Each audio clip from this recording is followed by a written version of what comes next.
different shirt and shit, but my room. We did it. We did it! Fuck!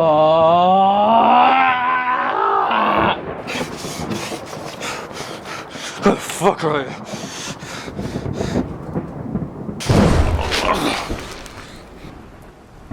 I thought we had a fucking deal. We did make a deal.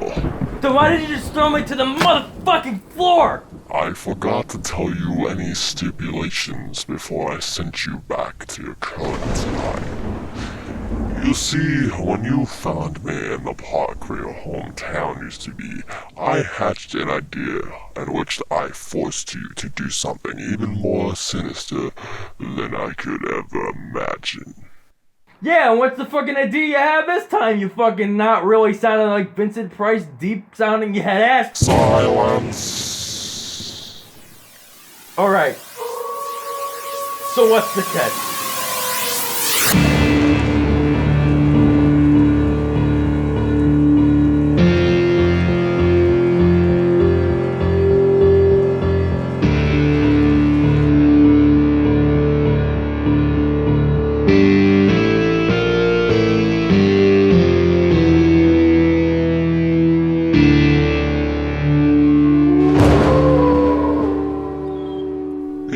To bring back Matt and Jacob, you must show 3 public domain movies.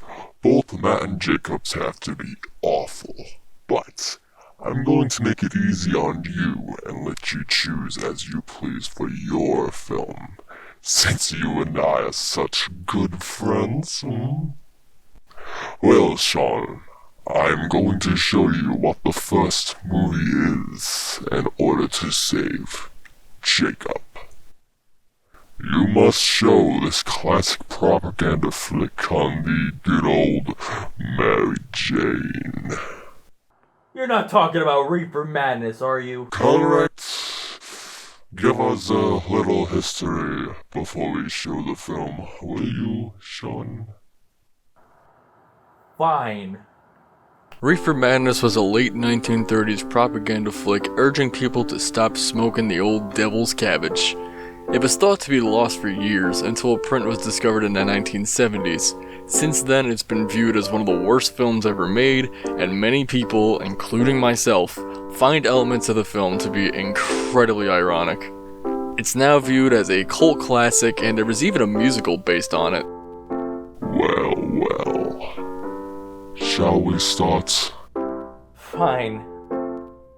This is Reefer Madness. Alright, what's next? House on Haunted Hill. Doesn't that film have a copyright? That's the remake, you idiots! Alright, fine, jeez. This is the William Castle classic, House on Haunted Hill. Oh, fuck, shit, bitch, cunt, dick-licking motherfucker. Well, what's the matter now? A file of the film has been corrupted. Give me a second to find the backup film, will you? 3 hours later. Ah, here we go. An Ed Wood classic. Plan 9? That's too obvious. We're doing Glenn or Glenda. But that isn't even hard. I choose whatever I please. Fine, alright, jeez. Glenn or Glenda was Ed Wood's first feature, a semi-biographical exploitation flick tackling topics such as cross-dressing and transsexuality. Though that's not why the film was infamous. No, far from it. It's infamous for its sequences with Bela Lugosi as a narrator, and its often surrealist editing and filming choices. Now, without further ado, Ed Wood's Glenn or Glenda. Alright, I choose Correct. Night of the Living Dead. The film now has our copyright. Yeah, the 4K restoration, but not any other version out there. Oh. Well, I didn't think of that. Hold on, let me make some old DVD version up here. Boopity boppity boop, some magic spell, please be elite. Don't be the 31 bit edition. Please don't be the 31 bit edition. Please.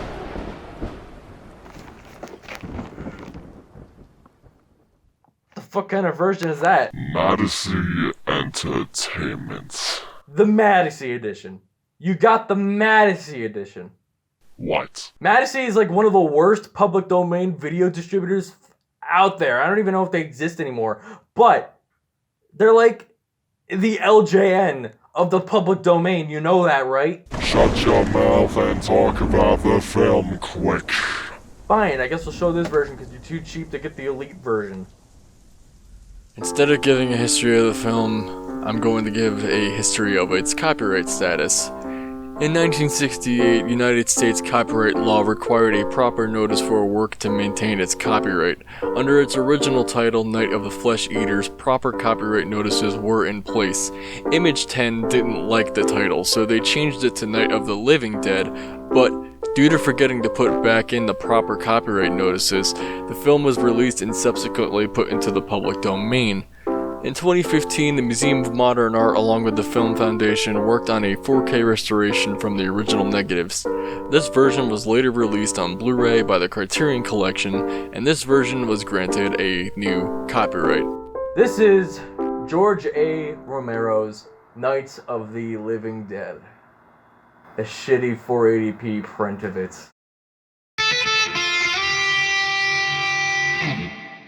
Alright, you're free to go. That's it? I'm free to go, no having any sort of obligation to suck your pages or anything? Go upstairs and find out.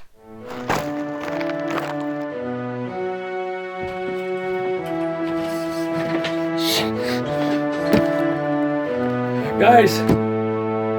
We did it! Who the hell are you guys? Would any of you gentlemen know if Twinkies have been discontinued? You erased their memory! I use their memory to destroy their memory. How? How are you using their memory to destroy their memory? You don't know what you're in for. You kill me, there's gonna be some serious consequences that are out of my control. Your state of mind is fragile. You don't know who I take orders from, do you? Think about it. Think about it really hard. Who was it that found me in the basement? No. Who was it that nearly killed Nathaniel and Dustin Hoffman? You weren't supposed to remind me! You know you made all this up. Attempted murder at the college. The whole story about how all three of you were transported to the future by me. Mentally made slabs of paper mache turned into a pathetic.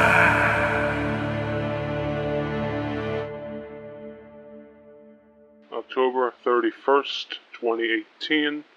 Sean's first therapy session with us over here at the Jason Myers Institute. Sean, I'm here to help you, but I'm also here today to get and know who you are. Yes, Doctor. You took your Thorazine before arriving to my office. Mm-hmm. Good. You referred to yourself as the cinephile whilst murdering Nathaniel Jacobs and Dustin Hoffman. Don't call it murder. Call it their final cuts. Right, my apologies. While their final cuts were underway, why did you choose what was used? It's unique, using tripods and all kinds of filming equipment to commit such acts. And that was exactly the point. As much as I have a love for classic horror killing, I was growing tired of the same old shit. Terror wasn't fun anymore. So I decided to subvert the expectations of everyone. what were some of the feelings you got while splicing together your final cuts? Oh, it felt great.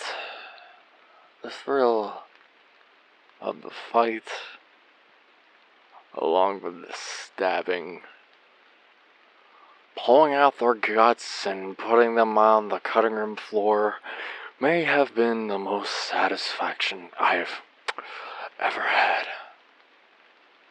The screaming, the agonizing pain was something only the greatest actors have been able to portray. To paraphrase a quote from Alex in A Clockwork Orange, horror show.